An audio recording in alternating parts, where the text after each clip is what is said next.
Hier langs my sit Karina, my vroukie, kosbare kind van die Here. Sy wil vandag iets met u deel, besondere ondervinding wat sy gehad het.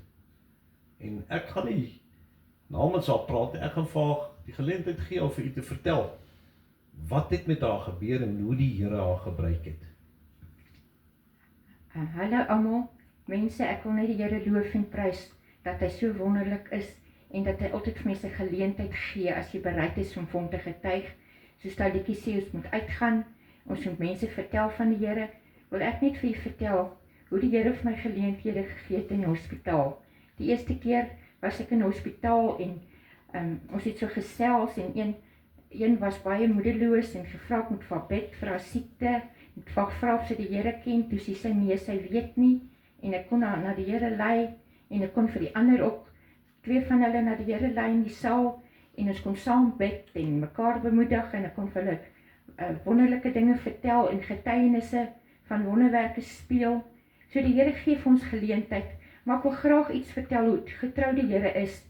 Toe ek weer 'n keer moes gaan, toe het lê die Here ook op my hart, die vroukie wat langs my gelê het, se familie, was baie hartseer die aand en moedeloos en ek kon sien hulle is baie bekommerd en ek het vir hulle gesê, Here het my hart gelê, ek het vir hulle gaan bid en gesê ek sal na hulle ma kyk en deur die nag vir haar bemoedig en bystaan en ek het die hele nag, elke keer het ek na haar toe gegaan en vir haar 'n woord gegee en vir gesê die Here is lief vir haar, familie is lief vir haar en kon die oggend ook vir haar liedjie sing, Because He Lives, en ek het vir haar siel ook gebid, en min weten dat sy al by die Here uitgekom het, ek het maar gedink, sy het baie pyn gehad, en gedink die oggend se geleentheid kry, gaan ek vir haar na die Here lei, maar deur die oggend, die familie het my gekontak en gehoor hoe gaan dit, toe sê ek, sy was bietjie onrustig, maar die oggend toe was sy rustig, en min wetend geweet,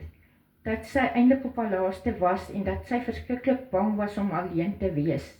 En die feit dat die Here my daar gesit het, glo ek was sy plan, want ek sou 'n vorige week sou ek geopereer geword het en toestel die hospitaal het uit weens 'n noodoperasie. So die Here het my op die regte tyd daar gesit. Die familie was so dankbaar. Hulle het gesê die Here het 'n engel daar gesit. Maar ek het vir hulle gesê die Here gebruik elkeen. Ons moet net getrou wees en glad nie vir hom skaam wees nie. Waar ons kom, moet ons vir mense van die Here vertel en vir hulle bid en vir hulle bemoedig en vir hulle help. So ek wil net vir die Here dankie sê dat hy so getrou was, dat hy vir my geleentheid kon gee om daai vrou deur die nag by te kon staan. Ja, weet jy Karina, ek spot so lekker en ek maak altyd maar so iets ligs daarvan. Ek sê eintlik die duiwel was baie onrustig toe jy in daai hospitaal ingekom het.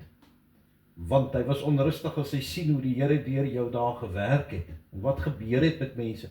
Nou ek weet jy ry altyd, as ons ry, jy hou altyd traktaatjies ook vas en jy hou dit by jou in die motor. Hoe dit daar gegaan in die hospitaal, het jy ook uitgedeel?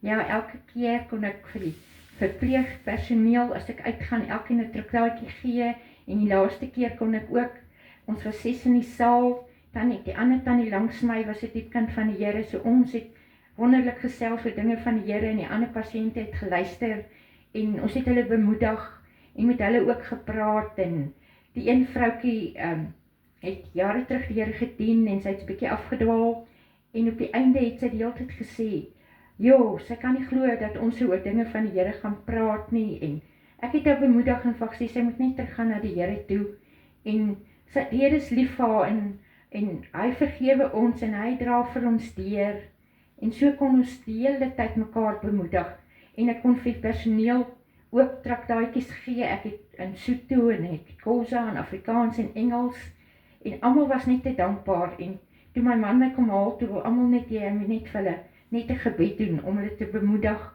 en krag te gee, en sterk te maak. So ek loof die Here net, dat hy vir my geleenthede gegee daar, om vir hom 'n getuie te wees, en nie vir hom skaam te wees nie. Wonderlik, en ek weet, jy het vir my vertel, dat jy in die aand, sommer vir 'n bietjie geestelike musiek ook daar gespeel het, en bietjie teenwoordigheid ingebring het, in die saal. Hoe het hulle dit ervaar? baie goed.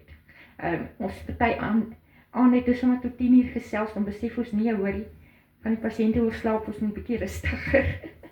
Die een tannie was op 'n stadium 'n bietjie moedeloos, want sy moes wag vir haar, elke keer het haar operasie uitgestel, en toe kom die een suster toe, sy die oggend net moedeloos, sê die suster, man gesels met die tannie langsaan, sy gaan jou bemoedig, sy gaan jou krag gee, moenie moedeloos raak nie, julle gesels tog so lekker en hou net vas.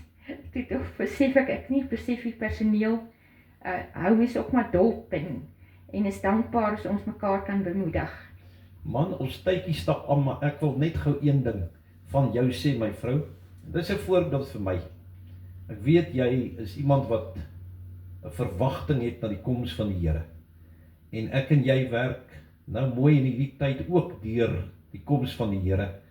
En ons weet dit Openbaring sê, die bruidegom gaan kom vir die bruid, en ons is die bruid van die Here, en die bruid se kleed, die wit kleed wat die bruid aan het, is die werke van geregtigheid wat die Here vir ons voorberei het om te doen. En as jy in Matteus 25 gaan kyk waar die Here Jesus gesê, vir sover jy die sieke besoek het, en die gevangene, en vir sover jy goed gedoen het, aan mense, doen jy die werke wat die Here wil, en dit beklee jou as bruid van die Here.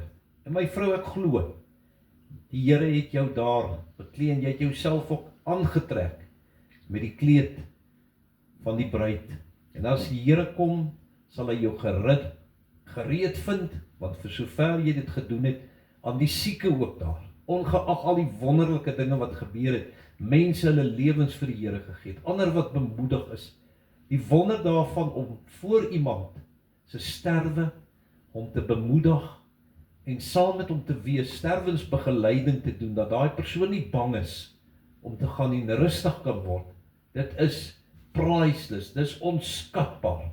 Jy daarom dink, dit kan 'n verskil maak aan sy ewigheid, wat daar gebeur het. En ek dank die Here vandag, en ek is so bly, ek is met 'n vrou getroud, wat haar lig laat skyn, en wat glo, elkeen van ons moet en kan iets vir die Here doen. Ja. So neem vandag, Ja. hier is 'n voorbeeld, wat Ja. hierdie vrou gedoen het, in daardie hospitaal. Dis my vrou, ek is trots op haar, sy's 'n vegter vir die Here, en gaan wees jy ook, 'n vegter vir die Here, en kyk wat doen die Here, wat kan hy doen deur u.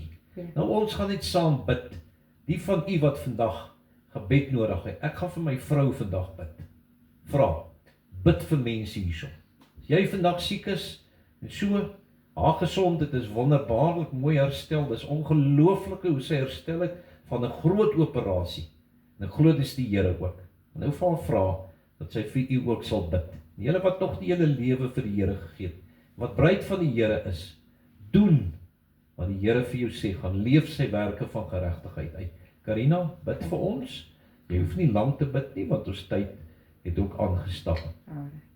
Dankie Hemelse Vader, dat ons na u toe kan kom, en ons kan vra, Here, dat u elke kind van u sal gebruik, want elke kind van u is daar lig, wat uitgedra moet word, dat hulle net sal vir elke oggend sal vra, Here, wat kan ek vandag vir u doen? Waar kan ek vir iemand iets beteken? U gee vir mense verskillende talente, verskillende omstandighede, maar dat ons elkeen net 'n instrument in u hand sal wees, en dat u vir ons kan gebruik, en dat ons sal gehoorsaam wees aan u stem, en dat ons nie sal skaam wees nie, want u sê, ons moet ons nie skaam vir u nie, want eendag kan u dalk u vir ons skaam, as ons nie bereid is, om ons kruis op te neem, en vir u 'n getuie te wees, en die evangelie uit te dra nie. So wees met elkeen, dat hulle sal gehoorsaam wees, om vir u 'n getuie te wees. Ons vra dit in u wonderlike naam. Amen. Amen. 'n Lekker dag vir elkeen, die Here seën.